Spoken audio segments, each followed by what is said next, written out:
The Beatles played Hamburg twice during a short period, from August to December of 1960, and then from April to July of 1961.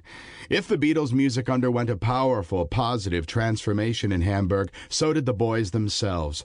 Bassist Stuart Sutcliffe met and fell fiercely in love with a beautiful German photographer named Astrid Kircher. She and two friends, illustrator musician Klaus Voormann and fellow photographer Jürgen Vollmer, were among the first from the artistic community to appreciate the potential the Beatles' vibrant music and charismatic personalities might hold for a mass audience. Soon both Astrid and Jürgen were photographing the Beatles in various locations around the Reeperbahn. Meanwhile, John, Paul, George, and Pete were busy soaking up what they could of Hamburg's notorious nightlife. As well as sampling the strong German beer, they also became enamored of an over-the-counter amphetamine called Prellies, which delivered a burst of artificial energy to the overworked musicians, and also gave them their first taste of the joys of illicit self-medication. Tony Sheridan, a popular transplanted English singer with a large faithful following among the Germans, was regarded by many as the performer in residence at the Top 10, one of the best clubs in all of Germany.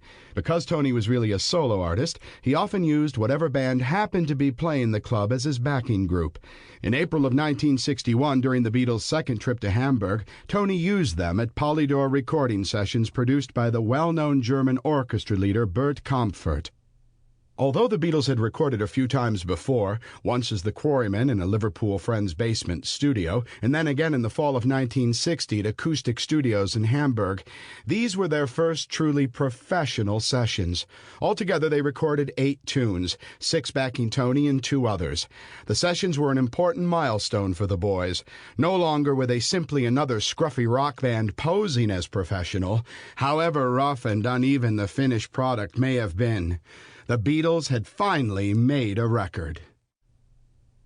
Stuart didn't join the others at the Sheridan sessions. He was becoming far too absorbed in his relationship with Astrid and his painting. Although he wished them all well, he realized his days as a Beatle were finished. He would stay in Hamburg and marry Astrid. The months of sleeping rough, however, in the cramped, dirty digs provided by the club owners, the unrelenting 8-hour sessions on stage, and the careless pill-popping and drinking eventually took their toll on the young artist. Stuart passed away on April 10, 1962, of an apparent brain hemorrhage.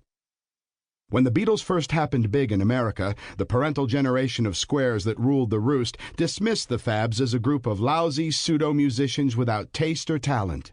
Nothing, however, could be further from the truth. Listen to what George Harrison had to say about the Beatles' early musical legacy.